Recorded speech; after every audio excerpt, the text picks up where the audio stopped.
Alright folks, welcome back to the final part of the Kirby's Adventure 100% playthrough. As you can see, we are now into the final level. We're at 84% complete. And assuming we get the final remaining switches, we will in fact have 100% completion. I double checked everything here. So we start this off, just to reinforce everything if you haven't watched any of the previous videos. We have 3 previous deaths. Unfortunately, we took 2 of them in the last part of the video here. And one of them was unfortunate. One of them I think we had no way to avoid, but anyway, it is what it is, as I always like to say. So moving forward in the first stage of this level here, not too tricky. There is one hidden switch. There's actually, combined in this entire level, there's 2 hidden switches, which is a far cry and much better than the 6 hidden switches we had in Orange Ocean. So I will take 2 over 6 any day of the week. So now moving forward, we are in a room where we will find the first hidden switch, and the way you get to it is at the very end of this room. You have to suck up and destroy all the blocks that you can. I would advise taking in one of these 2 enemies here. I like to go with the spark one here, just my personal preference. You could go with the fire one, but it's up to you. So move on through, destroy everything here, and honestly, I think probably getting the beam is the best way to go here, and that's what I've chosen to do. So we're going to suck in the beam, destroy everything that you can, take this section kind of slow. Believe it or not, you can take hits from those simple enemies. Definitely get rid of the fireball enemy, play it safe, get the health power up if you need it. And you're going to take note that some of these blocks, the blue ones notably, can be destroyed. Now, it's set as to which ones you can destroy. There are only certain ones. So take note of the ones that you can get away with. Other than that, the ones that you definitely need to focus on are in the top right, as I mentioned previously. Now, watch out because the fireball enemy will come for you occasionally if you backtrack. The respawning enemies are lovely, have to say. Alright, now you're going to destroy all of the blocks in the top right section of the screen, as I've said previously. Once they are gone, then you're going to backtrack and get the fireball enemy. And the reason for that is because there are 2 blocks up there that cannot be destroyed by any other means except for the fireball attack in order to burn right through them. So consider them ice blocks, because that's essentially what they are. So now that all of the regular blue blocks are gone, again, we're going to backtrack. We're going to suck in the fireball. Hopefully we're going to do it right this time. So let's try it one more time.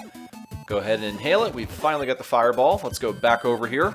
Watch out. Once again, these enemies do respawn. Fly yourself up to the top, go through, and we are through the doorway here. And boom, there is the switch. It was that simple, right? Okay, it truly wasn't that simple. You had to actually know how it worked. But once you get there, destroy the bottom blue bricks down there. And that's really it. The rest of this stage can be flown through all the way at the top, or if you have the fireball, which you still should, just blaze yourself all the way to the end of the room here, and probably the end of the stage. Yep, there it is. Just watch out for the sword enemy there. Make sure you don't take a hit by accident and lose your power up. But that's it. If you've gotten the hidden switch there, there's only one left in the entire game that you have to worry about, and that's going to be in the very final stage, which is World 7-6. But that's not going to be for quite a while. In the meantime, we're now at 7-2, and this is a huge tower we're going to be climbing, and as you're going to see, it is nothing but a mini-boss gauntlet here. We're going to be encountering every single mini-boss that we've ever seen throughout the entire game here.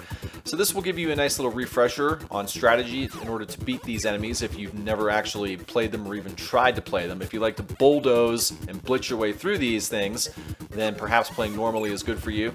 But one thing you're going to notice is that when you destroy these sub-bosses, just in case you may have forgotten, you have the option to suck them in and take their powers from them. And in this case, we got the crash attack. Use it immediately and boom, he's gone. Take it in, and now you've got the mic, and you can basically use that to destroy the next sub-boss, very simply. So now we're going against the ice block user. So go ahead and use the mic twice. Gone. You still have one more use of the mic attack, so very, very simple. We haven't taken a single hit yet. We're going to go ahead and use it one more time, and now we've got the Hammer Brother boss here. And I've gotten quite a bit of practice facing this one previously in the Orange Ocean, so there should be no reason I can't take him down, and sure enough, there he goes. We now got the hammer upgrade as we continue to move along. Still haven't taken a single hit in this boss gauntlet. Let's see what we got next. We have 2 left, I believe, and these are the more annoying ones. So we have a beetle, we have 2 beetles actually, and then we have the lion. So there are 3 sub-bosses left. We get the hammer back, so the key with this one is to get in close if you're going to use the hammer, or play cautiously and defensive, wait to suck in the projectiles and shoot them back at the enemy here. So that's what I've opted to do, knowing that the hammer is lost. Just be aware that typically he will roll at you at least once per cycle, and then he'll shoot out the projectile enemies here. So it's no different than this pass. And we should be waiting for him to go through. There we go. And now here comes the enemy projectile. Go ahead, give it to us. Gone. Now, you can inhale him and take the option ability if you want. This is the throw. The throw works great in regular stages, but against other bosses, I've never really tried it. I don't think it actually works on regular bosses, but I could be wrong. If you happen to know better than I do, please comment in the section in the YouTube video and let me know. Now here we go. We have another beetle enemy here. And this one isn't too bad. You just have to be aware that he will fly at you like Heat Man and do massive damage if you're not paying attention. He's a combination of Heat Man and Drill Man from Mega Man X, if anyone is familiar with the X series of games. So just be very cautious. Again, he will shoot out flying beetle enemy projectiles here. We've got one more to go. And then we should be on to the very last sub-boss, which of course is the lion. And then we will be all set to complete the rest of this stage here. So go ahead, inhale, shoot, gone. Now, if we wanted to inhale this one, I believe this is the backdrop. Yes, it is. The backdrop, once again, is good for ragdolling enemies, but I do not know if it actually works on bosses. Again, if anyone knows, please feel free to let us know in the comments, though I don't think it does. All right, here we are with the lion. Many ways to handle this, and as we learned in the Orange Ocean, you need to not get up close and try to suck and blow blocks and stuff into him. It doesn't work. Pay attention to the cycle, suck in the stars as you can, blow them back. And as you can see, we have learned quite a bit from our first encounter with the lion there back in the Orange Ocean. Going to go ahead and jump over him, suck in the final star, and he is gone. If you want to inhale him, you can. You get the fireball, and this is actually a very nice ability to have since we have just finished off the last sub-boss here. Going to go ahead, keep flying up. There's a warp star, and that is it for the sub-bosses. Now, we're not done with the stage yet. We still have to complete one more little small segment here, but the nice thing is you can fly over most of it, if not all of it. So just go to the very top and fireball your way right there. And in fact, I really don't even know why this section exists, because it's that simple. But there you go, level 7-2 is now out of the way, just the mini-boss gauntlet with a quick little section at the very end with 1 or 2 enemies. And we're done. We're moving on to level 7-3. Gets a little bit tougher here. It's an actual level that we have to prepare for and play accordingly. No hidden switches, but check this out. First section is nothing but sleep enemies here, the most worthless enemies of all time. The only way you could possibly get yourself into trouble here is to forget what they do and suck them in, and then watch as you get run over by one of them. But even then, I don't think it's possible because they're all on different tiers. There's no way they can actually damage you, making this entire section of the level completely pointless and stupid. The only way you can get hurt would be right about there if the sword enemy attacks you, and even then, there's plenty of leeway and room to get around that. So, this section, on the other hand, can be rather tricky, and it usually is. So, you're going to notice that it works in diagonals. You have to work your way up here very carefully. There are several enemies on the top of the diamonds you need to be aware of. Take them out as carefully as you can. Continue to move up. Mostly cutter enemies with a couple of generic enemy types that don't give abilities. Keep making your way up, and even if you get hit, of course, there is the M refill health icon up there. So go ahead, refill yourself to full. Watch out for the one little generic enemy on the top right there by the igloo. And then you can continue on with the rest of the level here. Now, here's a hyper power-up. We haven't seen this one more than twice. And honestly, I kid you not, I think this is only the 3rd time in the entire game that we've seen the hyper power-up. Yes, I know it's an invincibility star, but even in games like Mario, where you have a seemingly infinitely number higher of invincibility items, 3 up to this point of the game, it seems just utterly ridiculous, but I digress. Moving forward, we now have the freeze ability. Once again, one of my personal favorites. Just keep moving on through. You can honestly fly over most of this, and just be aware of the parasol. Of course, that can be quite annoying, so just move over it as you can. Watch out for the cannons and the umbrellas. Not too tricky as long as you can get around those umbrellas here, so walk around, fly under, whatever you choose to do. But the bottom line is, we are now done with this level, so that makes World 7-3 in the books, so to speak. So we've only got 3 more stages in this world left to go, and then the final bosses to worry about here. So that puts that one down out of the way. Moving into 7-4, once again, no hidden switches here. But this first opening part of the stage is very, very ugly, and I know what you're thinking. Just fly over most of it, right? Well, as you can see, there are ball enemies here, and generic enemies that will fly like birds. So attempting to just float your way over everything, by the way, laser enemies too that will track you down. It's much easier and safer to stay grounded here and take out the enemies traditionally. Pretend you're playing as Mario here with a melee weapon. It's much easier to do it that way, trust me. You could try to fly over it. I don't think I've ever successfully done it without taking a hit, but that's just me. Now once that's done, you're going to move into a few screens that look just like this, where you're going to encounter just about every generic enemy type in the game, including a couple special ones here. So you're going to work in a clockwise fashion, in a counterclockwise fashion, alternating I believe. So just take out the enemies as they appear, go very slowly. Again, there's no time limit, so take your time, destroy the enemies as necessary. Again, you only have 6 hit points here, and I don't believe you get any health refills until the very end of this gauntlet of generic enemy types. So play strategic, play cautious, do what you gotta do, and we're gonna have a couple more screens just like this. Just about done. Get rid of one little generic enemy right through here. And let's see what the next doorway holds for us. And this could be a little bit ugly. Now we have 4 fireball enemy types. And the first 2 aren't that bad. This one can get rather nasty here. So you're going to probably have to get rid of your star and watch as you go down here. And let's see, can we get through it? No, we actually took a hit. Usually I can get through that section without getting hit, but I was a little impatient. Alright, now at this point, wait for him to come through. Ooh, I actually should have got hit and took a death there. I got very lucky. I'm not sure how that happened. Now, this section is ugly. You have quite a few mine traps here, and then there are enemies right above the bombs that you're expected to destroy with these columns. So, watch what happens. First one's not too tough. Take it out. Inhale the spark ability, and you can use that to take out most of the remaining bombs here. So that's not a problem. What is a problem is going to be not the following column, but the one up ahead of it with a cannon on top of it in a narrow corridor, which is virtually impossible to get through without taking a hit, because even if you just touch the cannon, you take a hit, and because I've only got 1 hit point, I just took a death.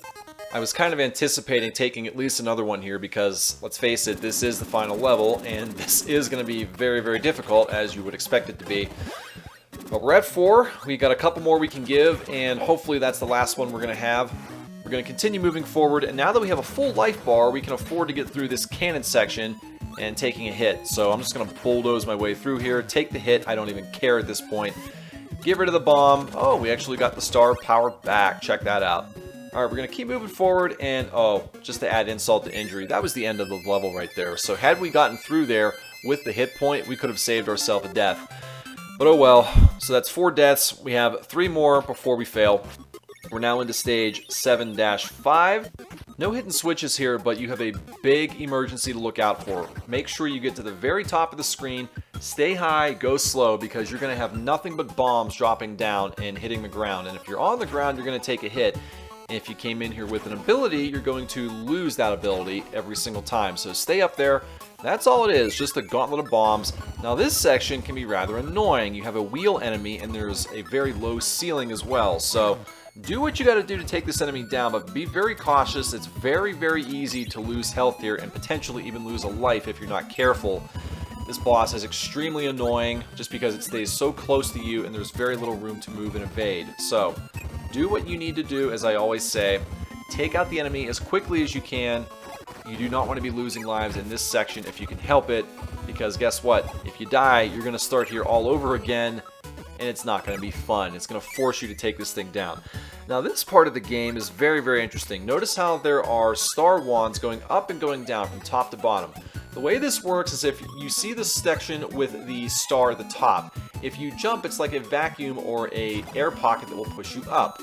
If you jump into the columns that have a star on the bottom, it will shoot you downwards. So obviously you need to be extremely careful in the downward star columns like that, because you can't float upward. Be very, very cautious and alert of that, and play accordingly. Now, what you're probably going to want to do is suck in the fireballs, if you can.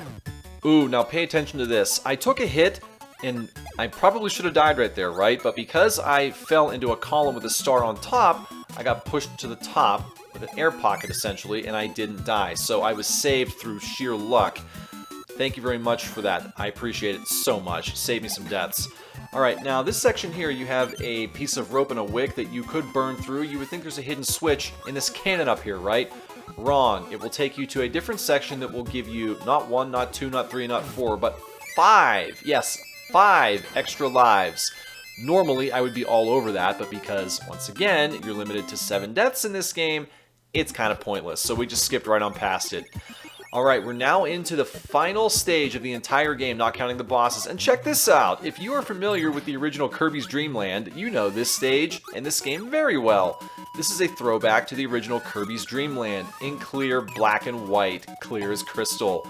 What a throwback. I thought this was a very nice touch on the game, bringing us back to Kirby's Dream Land. If you've never played the game, definitely give it a shot. By the way, Kirby's Dream Land has its own challenge in this collection we still haven't gotten to yet. We will be getting to it sooner than later. We don't have very many adventure challenges like this on the list, so Kirby will continue to get his day in the sun after we finish this one, and then the 3-stage challenge once again for Kirby's Adventure. So his time is coming. We will get to visit Dreamland very soon once again.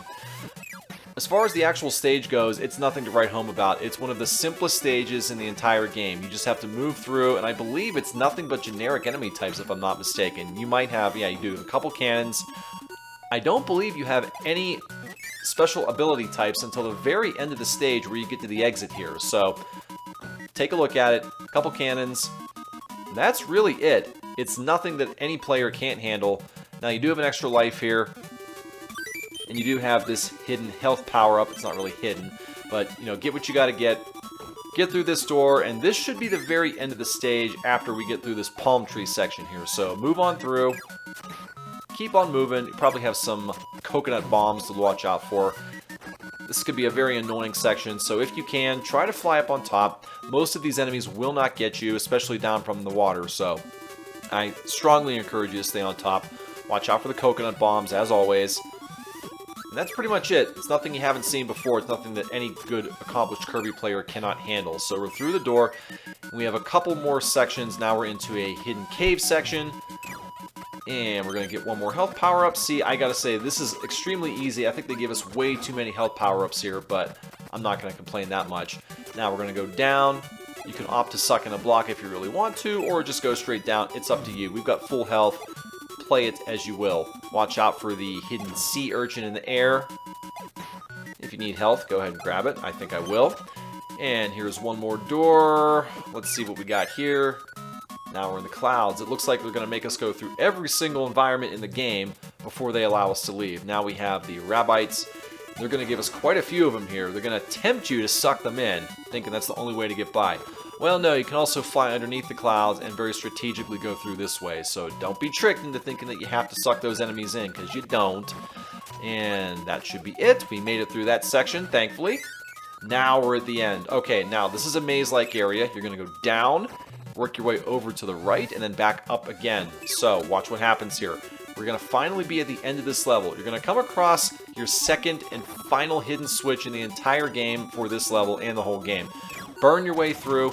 Now, the exit way is right up here, but before you go there, you're going to fly into the moon. Yeah, I know, it sounds weird, but fly into the moon in the background, right above the exit doorway, and that's going to be your hidden switch right in here. You'll fall right on top of it, you can't miss it, and that's it. Assuming we beat the level and we beat the bosses right after it, we've just gotten 100% completion for the entire game and beaten the challenge. So, you would think it's a formality at this point, right? Well, I'd like to say so, but the final bosses, yes, I said bosses, are nothing short of a guarantee. They're certainly not, I should say. So, let's go ahead, and as you can see, here's the door for King DDD. Is it going to be the actual battle? Yes, it is. If you play Kirby's Dream Land, you kind of know what to expect. If you haven't, it's very similar. He's going to charge at you with a hammer. You can just suck in the star projectiles that he gives off and then shoot them right back. If you have the ball or even the high jump, you can also use that to cause very simplistic damage against him. I tend to like to go in here because I think it's more of a challenge and just more fun to suck in the stars and shoot them right back. But play it as you will. Do what you got to do, as I always like to say again. Now, he's going to fly over you from time to time. I believe it's a cycle of 2 or 3. Be very cautious. Be very safe. Shoot the stars back in after the hammer. Eventually, he will try to suck you in just like Kirby and shoot you back out. So, very similar to how he plays in the Game Boy version of this game. If you try to play strategically defensive up on top, he will try to jump up and meet you. You can't cause damage by flying away from him anyway, so you're going to have to get down and dirty and start attacking him. So, fight the urge to do that. Stay down on the bottom. Stay with him, shoot him, hit him, and cause damage. Just kill him. Do what you gotta do. This is the final battle, or seemingly the final battle in this game. So, stick with him, hit him. We've only got 2 more to go, I believe. Now we have to evade him one final time, and then he'll be giving us one final opportunity to hit him here. I think we're gonna go over here. Yeah, you don't want to get sucked in by him. It's not very fun. There's the last star. I think we got 1 more to go. There it is. Blow it back. Gone. And watch him keel over. We got him. That's right. Now, you would think this game is over. But we're going for the true ending of this game because we got every hidden switch. We're going for 100% completion. We're going up into the air and we're going to fight the nightmare. Now, the way this works, this is Nightmare 1. Yes, there are 2 phases. You do need to work very fast and evade all the shots. And I say very fast because, yes, this is a timed battle. If I'm not mistaken, you have anywhere from 90 seconds to 2 minutes total, probably 90 seconds if I go back and check the time again. You need to shoot him as many times as you possibly can while evading the projectiles. Common sense would think just stick on the far left, that way that gives you plenty of time to react, right? And normally that wouldn't be a bad strategy, but again, with this being a time challenge, you need to work quickly. I'm going to keep this on unedited just for you to view, because if you take too long and you don't complete it within the 90 seconds to 2 minutes, you will eventually die. And you're going to see how you die. Now you notice how the screen is going down in elevation. We started up in outer space in a dark black sky. Now it's moving downward. We're in a pink purple sky.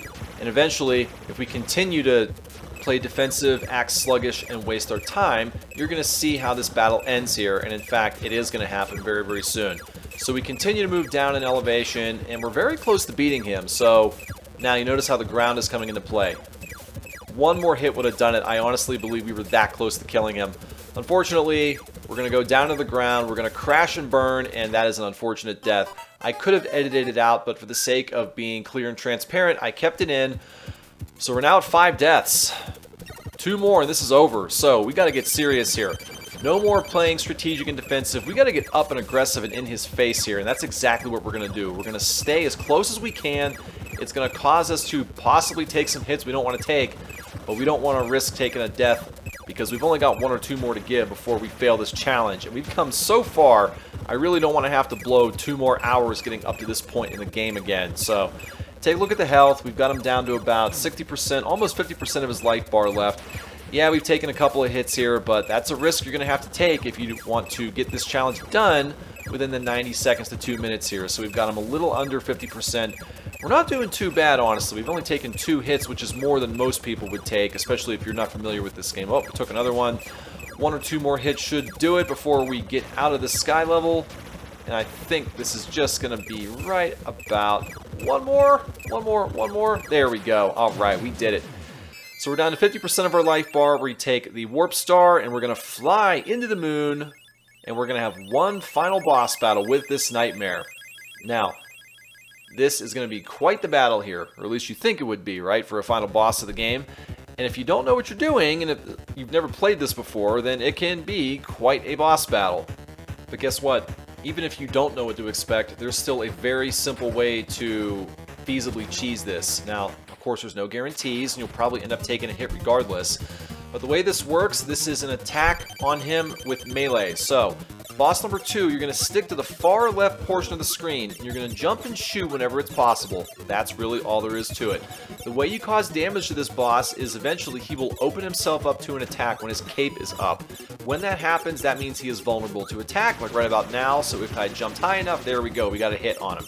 So we just have to continue to hit him when he lets his guard and his cape down. Other than that, stay out of the way, stay down on the left-hand side, and there really isn't too much you have to worry about here. So he will throw projectiles, you will need to jump from time to time, so it's not as simple as just jumping and shooting. You will need to avoid projectiles. There is some level of strategy involved here. Now you notice we've got him down to about 75-60% of his health. We're doing pretty good. I've only taken 1 hit. We'll probably get 1 more. There we go. And we've got him figured out now. We've downloaded all of his patterns, I do believe. Just keep doing the same old thing, and you should be able to get him. Oh boy, oh boy. 1 more hit from us, and we are done. It'll be death number 6. I really don't want to have to play this all over again. 1 more hit will fail us. He's going to take about 2 to 3 more. Let's see if he'll open himself up for some damage. Nope, nope, nope. Oh, boy. Oh, my goodness. We just evaded that. I think one more hit will do it, if I recall correctly. We got him. That means we've completed this game with a death counter at 5, which is well under 7. Not my best playthrough. I think if I were to go through and play this again after getting some practice, I could probably do it with only 2 deaths, maybe even less. But that's for another topic and another time. For right now, we have just completed challenge card number 147 for Kirby's Adventure and put it finally in the books. We have one more Kirby's Adventure challenge to go, that of course being getting up to Grape Garden with only special moves. That will probably be next on the agenda, just to get all the Kirby games out of the way. But this one's out of the way, we'll never have to worry about it again. As always, I truly appreciate each and every one of you guys tuning in to check these videos out. It means the world to me. And just to show you that we did in fact get 100% completion, I'm going to go ahead and flip this over to the final screen to prove it. Take care, and we will see you in the next full challenge.